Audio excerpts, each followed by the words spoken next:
دعا کا جو تصور ہے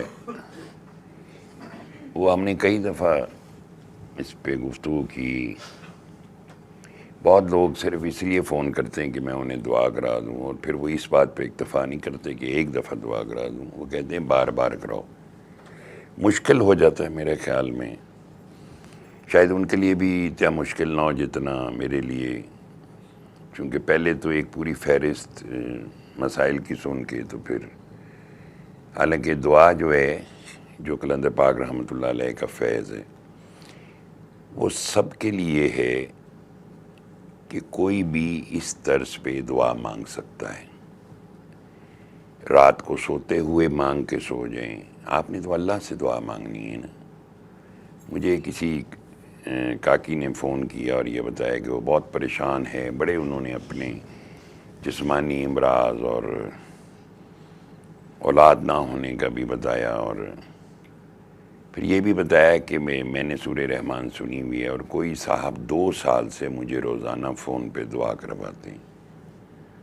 تو میں نے کہا یہ کمال بات ہوگی، اتنے مستقل مزاجی سے. ویسے تو بہت اچھا کام ہے، لیکن یہ کہ آپ کے اوپر آپ تو اتنی مایوس ہیں، کیوں؟ وجہ کیا ہے؟ جب ہم اللہ کے آگے پیش ہوتے ہیں، قلندر پاک رحمۃ اللہ علیہ کیا فرمایا کرتے تھے؟ دعا جذبوں کا نام ہے، لفظوں کی ہیرا پھیری نہیں ہے.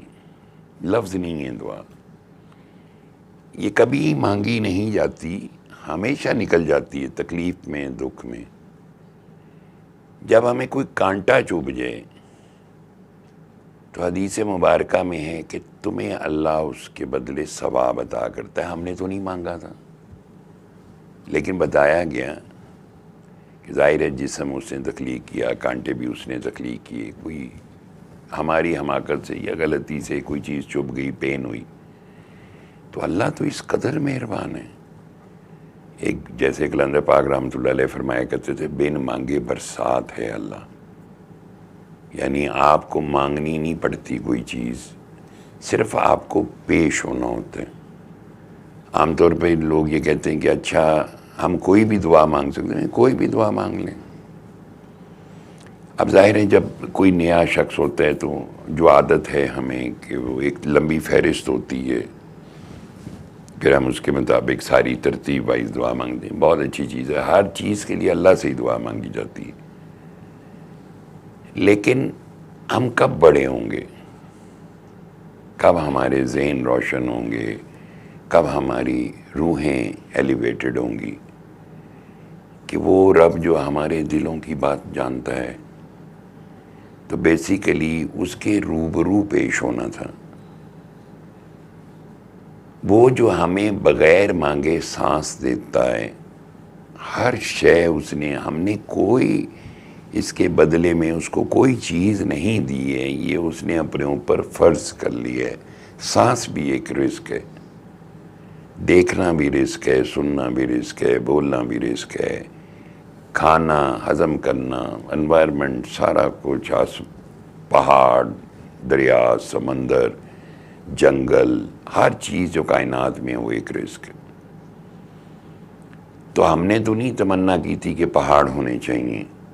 اس نے ہماری آنکھوں کے لیے آسمان کو کتنے خوبصورت ستاروں سے سجا دیا، زمین کو کتنے حسین رنگوں کا امتزاج بنا دیا رب کائنات نے. اگر ہمارا سانس خراب ہو تب ہمیں فکر لگتی ہے کہ انہیں دا علاج کراؤ. تو ظاہر ہے کوئی جسمانی مرض ہوگا، کوئی پرابلم ہوگی تو اس سے خرابی ہوتی ہے، پھر وہ ٹھیک بھی ہو جاتا ہے. یہ سانسیں اس کی عطا ہیں، اور یہ عطا ایک بہت بڑی نعمت ہے، اور بن مانگے ہمیں ہر چیز ملی. اب ہماری ضرورتیں کیا ہیں؟ گھر ہونا چاہیے، گاڑی ہونی چاہیے، بھی ہونی چاہیے، بھی ٹھیک ہے، سب کی ضرورتیں ہوتی ہیں، تب بھی مانگنا اللہ سے ہی. لیکن آپ ذرا اپنے اللہ کے بارے میں ہم حسن گمان تو بہت حسین کرنے کی کوشش کریں. یعنی کہ وہ دیکھ رہا ہے، ابھی بھی دیکھ رہے ہیں ہم کیا سوچ رہے ہیں، وہ بھی دیکھ رہے ہیں ہمارے دل میں کیا خیالات آ رہے ہیں، وہ اس سے بھی واقف ہے. کیا ہمیں یہ بھی کبھی خیال آیا کہ وہ ہمیں دیکھ رہا ہے؟ کیونکہ قلندر پاک رحمۃ اللہ علیہ کا ٹوٹل فیض جو ہے وہ اللہ دیکھ رہا ہے. تم اللہ کے روبرو. ویسے تو ہم وقت جب پیدا ہوئے، جب جہاں سے جائیں گے تب بھی وہی ہمارا ضامن ہے. یہ تو ہمیں خیال یاد دلائے جا رہے ہیں کہ وہ اللہ تو تمہیں دیکھ رہا ہے. اللہ تو تمہیں کہتا ہے تم میری بہترین تخلیق ہو، ایک تمہارے جیسا میں نے پیدا کیا، اس کے بعد تم جیسا کوئی نہیں پیدا کیا. کیسا بے مثال ذات ہے کہ اس نے جس کو خلق کیا وہ بھی بے مثال ہے کہ اس جیسا دوسرا کوئی نہیں پیدا کیا. اب جب اللہ اتنا کریم اور رحیم اور رحمان ہے تو اس کا مطلب ہے کہ یہ چیز بھی تو ہمارا بھی تو کوئی فرض تھا کہ ہم بھی اس بات کو ریئلائز کرتے کہ ہاں یار اللہ دیکھ رہے ہیں. اور ہمارے جتنے مسائل ہیں، جتنے ایشوز ہیں، جتنی تکالیف ہیں، جتنی الجھنیں ہیں، اس ایک خیال کے نہ ہونے کے سبب میں. چونکہ جب ہم پہ کوئی مشکل آتی ہے تو ہم پھر یا تو دوسرے کو مورد الزام ٹھہرائیں گے، یا جن جادو کو مورد الزام ٹھہرائیں گے، یا ہم یہ کہیں گے کہ یار اچھا ہم کوشش کرتے ہیں، قرضہ لیتے ہیں، یہ لیتے ہیں. کبھی ہمیں یہ خیال نہیں آیا کہ ہم پہ کتنے اچھے وقت گزرے. ہم نے مانگا تو نہیں، جو ہم صلاحیت ہے ہمارے پاس، جو ہم اپلائی کرتے ہیں، جو ہم استعمال کرتے ہیں، وہ کون سی ہماری اپنی ہیں. یاد ہو نا کہ دنیا میں کسی نے آپ کے اندر بہت ساری چیزیں مشین کے ذریعے فٹ کر دی ہوں کہ تم چل سکتے ہو، تم محنت کر سکتے ہو، تمہارا ذہن آئی ٹی کی طرف ہے، تمہارا ذہن انجینئرنگ کی طرف ہے، تمہارا ذہن آرکیٹیکچر کی طرف ہے، وغیرہ وغیرہ.